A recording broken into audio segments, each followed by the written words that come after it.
I found an intriguing headline the other day in the Wall Street Journal, and it says, "The world isn't actually going to hell in a handbasket." A Harvard and a Columbia professor looked at surveys over the past 70 years in 60 countries.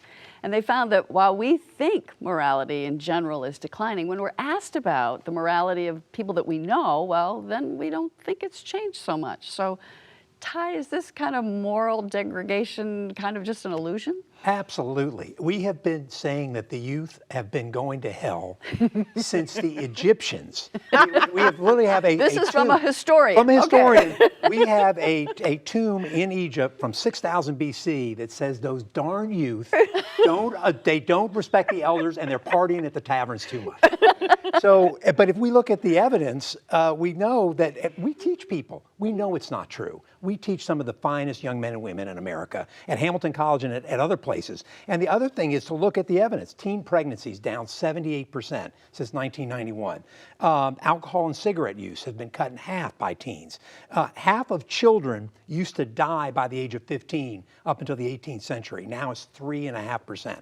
So there's never been a better time to be a human being on planet Earth. There's never been a better time to be an American. And the idea that our children or our children's children, whoever it is, have a lower morality is just bunk. And and all it takes is to be a teacher to see that the youth of America are doing pretty darn well. Yeah, go ahead.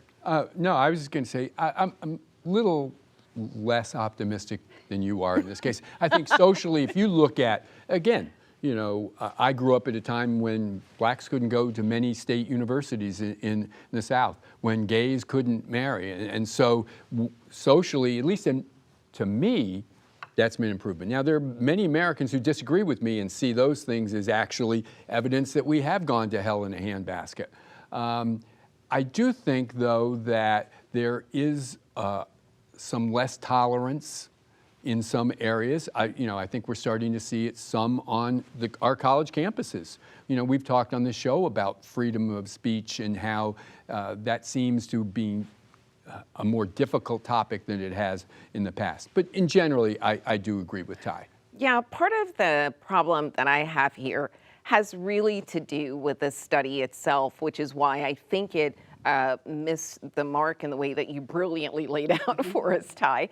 And that is, it is purportedly a study of morality that doesn't ask about specific morals. It doesn't ask what people believe about helping others, about being kind to others, about even religious beliefs and other sorts of usual things that you would look at to gauge morality.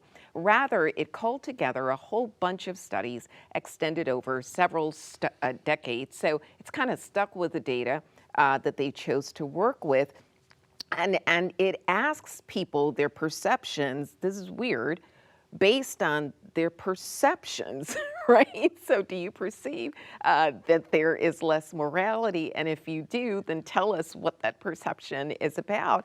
And I would add to the conversation this fact that I don't know I'd call this morality, but our political environment, our atmosphere has become so incredibly toxic that is an issue, and that has more to do with ideology and partisanship than it does sort of basic issues having to do with morality and values. And I wish they could have gotten at that.